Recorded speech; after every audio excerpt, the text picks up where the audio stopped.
আসসালামু আলাইকুম। আজকে ফুটবল খেলা দেখার জন্য আমাদের মহেশখালী উপজেলা মাঠে চলে আসলাম, একদম জেটি গেটের পাশে। আজকে রোদের তাপমাত্রা একটু বেশি ছিল, তাই খেলা দেখার আগে এক গ্লাস সুন্দর করে একটি ঠান্ডা শরবত খেয়ে নিচ্ছি। তো মামাকে বললাম এক গ্লাস শরবত বানিয়ে দেওয়ার জন্য, ভালো করে। মামা কিন্তু শরবতটা দিয়ে দিল। তো আমি শরবতটা খাইতে খাইতে কিন্তু আবার খেলা দেখার জন্য হেঁটে হেঁটে মাঠের উদ্দেশ্যে চলে যাচ্ছি। দেবাঙ্গাপাড়া বনাম ছোট মহেশখালী আজকের খেলাটা। আপনারা যারা অবশ্যই এখানে খেলা দেখতে আসতে চাচ্ছেন, কোথায় আসবেন, কিভাবে আসবেন, আমি একটু পরে কিন্তু বলে দেবো। আগে এই ভিডিওটা কেমন হয়েছে অবশ্যই কমেন্ট করে বলে যাবেন। একটু পরে কিন্তু খেলা শুরু হবে।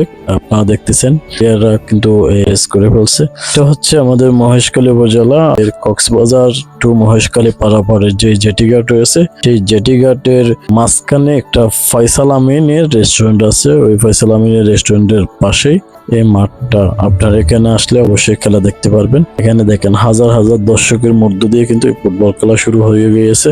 আমি হেঁটে হেঁটে একটি ভালো একটি সিট খোঁজার চেষ্টা করতেছি। তো আমি কতদূর যাওয়ার পরে আমি কোন একটা এখানে যারা টিমমেট আছে ওদেরকে বলে আমি ভিতরে ঢুকে পড়েছিলাম। আপনারা যারা এখানে খেলা দেখতে চাচ্ছেন, এখানে আজকের খেলার আকর্ষণ হচ্ছে এখানে নাইজেরিয়া থেকে 3জন হায়ার আনা হয়েছে।